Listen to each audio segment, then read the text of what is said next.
Dzetɔvi simenutse, anagbo gadenutse, ayi tsenɔ, akonu hosivɔ ta, asixɔme me hosivɔ bu, nukuntɔenɔ tea nylenylenyle, ɖinuwo xɔ kɔe wu akɔe, ntɛ ɖo ʋegu le fi bonyɔkpɔ hui.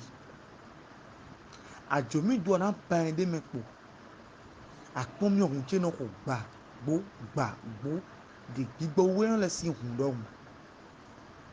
Ntɛ ka ɖo ʋegu le fi bo vivi wu gbetoe.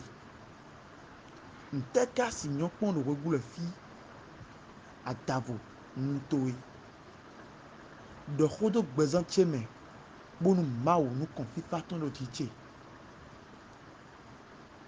Ayinɔ, ayitsenɔ, sika tokpe alɔdo tse, axɔsi tse.